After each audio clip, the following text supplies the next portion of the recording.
नमस्कार दोस्तों, स्वागत है आपका प्रयागराज स्टेशन पर। डिक्टेशन 5 सेकंड में शुरू होगी, ध्यानपूर्वक लिखिएगा। रेडी,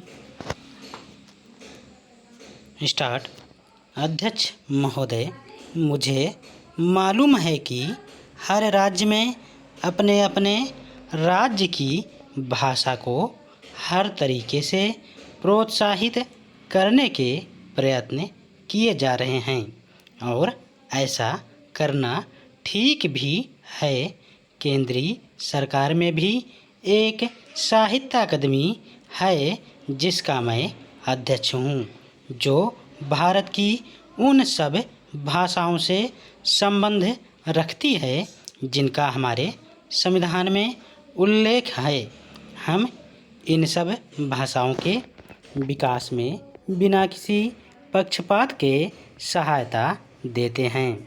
मैं जानता हूँ कि हिंदी और अन्य भाषाओं के भी कुछ अति उत्साही लोग हैं जो बहुत उत्तेजित हो जाते हैं और अपने बारे में इतने लंबे चौड़े दावे करते हैं जिनसे दूसरों का चिढ़ना स्वाभाविक है। हम एक प्रकाशन गृह स्थापित करने की सोच रहे हैं। इसका उद्देश्य भारत की सब भाषाओं में पुस्तकें प्रकाशित करना और उन्हें बहुत सस्ते दामों पर बेचना होगा। इनमें विदेशी भाषाओं के अनुवाद और योग्य व्यक्तियों द्वारा लिखी हुई पुस्तकें शामिल होंगी। इस समय एक और महत्वपूर्ण प्रश्न सामने है। यह प्रश्न राज्यों के पुनर्गठन से संबद्ध आयोग की रिपोर्ट का है। मैं आशा करता हूं कि यह रिपोर्ट जनता को जल्दी ही मिल जाएगी ताकि प्रत्येक उसको पूरी तरह से पढ़ सके, विचार कर सके, उसे पचा सके और उसके बारे में अपनी राय बना सके या स्पष्ट कर सके। इस रिपोर्ट को शीघ्र से शीघ्र लागू करने की हमारी इच्छा नहीं है और हम चाहते हैं कि जनता को इस पर विचार करने का पूरा अवसर मिले। इसलिए हम सरकार के इस पर विचार करने या अपनी राय बनाने से पहले इसे प्रकाशित कर रहे हैं। हाँ, विभिन्न राज्य सरकारों के विधानमंडल इस पर विचार करेंगे।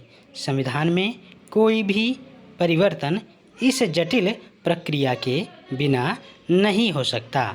इसके पीछे उद्देश्य यह है कि राज्यों के पुनर्गठन के प्रश्न पर हम सबको यथासंभव शांति से और भावना से ऊपर उठकर विचार करना चाहिए।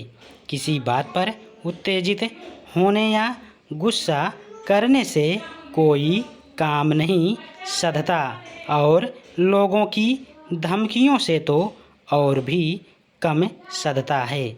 आजकल धमकी की एक आधुनिक तरीका और निकला है जो बड़ा अजब और दुर्भाग्यपूर्ण है। भूख हड़ताल की धमकी। जब इस सबके हित अलग अलग हों तो कोई व्यक्ति क्या फैसला कर सकता है? फिर तो वास्तव में फैसला करने के दो ही रास्ते रह जाते हैं। एक ज़बरदस्ती का, जोर का, हथियार की ताकत का है जिसे आज डंडे की ताकत कह सकते हैं। दूसरा तरीका लोकतंत्रीय तरीका है जो विचार करके, बहस करके अंतिम निर्णय करने का है, जिस निर्णय को तभी स्वीकार करें। धन्यवाद।